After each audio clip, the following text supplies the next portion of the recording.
यदि फैमिली में किसी को भी कैंसर हो तो क्या नज़दीक के कोई भी और फैमिली मेंबर्स को भी प्रोबेबिलिटी बढ़ जाता है कि उनको भी कैंसर हो सकता है? देखो, कैंसर की एक फैक्ट ये है कि कैंसर किसी को भी किसी भी एज में हो सकता है। ओके। मैं ये कहता हूँ, कोई चाहे 5 साल का बच्चा है चाहे 80 ईयर्स का है, ऐसा नहीं हो सकता कि भी मैंने 60 साल की उम्र पार कर दी अब कैंसर नहीं हो सकता। हो सकता है। अब रही कि फैमिली में चांसेस ज्यादा होते हैं, यस, पर सब कैंसर्स में नहीं। ओके। 2 एग्जाम्पल दूंगा जो फैमिली में सबसे कॉमन कैंसर्स है। एक ब्रेस्ट का और एक कोलोन का। कोलोन मीन्स बड़ी आंत, कोलोरेक्टल मीन्स बड़ी आंत में सबसे ज्यादा फैमिली में कैंसर मिलते हैं। पर 10%, अगर 100 लोग आप कैंसर के देखते हो ब्रेस्ट के या कोलोन के, तो उसमें 10% ही लोग होंगे जिनको फैमिली में मिलेगा। ओके। 90% को नहीं है। नहीं है।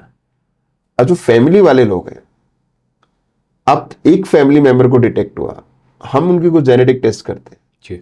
अगर उसके जीन्स पॉजिटिव आए तो अगले फैमिली मेंबर्स को, भाई को, बहन को, पेरेंट्स को होने का रिस्क है जी।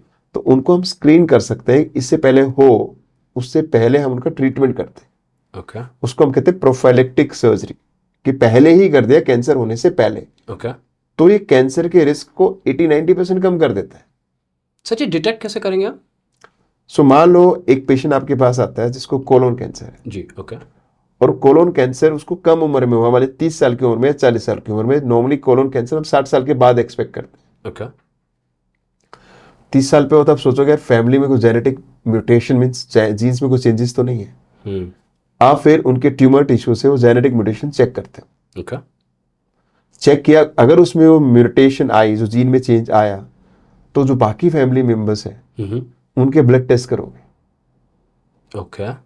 एंड उनके अगर ये चीज पॉजिटिव आती है, या आप नहीं भी करते जेनेटिक टेस्ट, पर फैमिली में जेनेटिक टेस्ट पॉजिटिव आ गया पेशेंट का, तो आप उनकी कोलोनोस्कोपी करना शुरू कर दोगे। ओके। जो आप 2 साल पे करोगे, 3 पे करोगे, 5 पे, अलग अलग इंडिकेशन है, ताकि ट्यूमर आए और अर्ली डिटेक्ट हो जाए। ओके। या कुछ बीमारी है कोलोन की, एक FAP सिंड्रोम कहते हैं, जिसमें बहुत सारे पॉलिप्स होते हैं। अगर ऐसा है तो कैंसर में डेवलप करने से पहले ही पूरा कोलोन निकाल देते हो।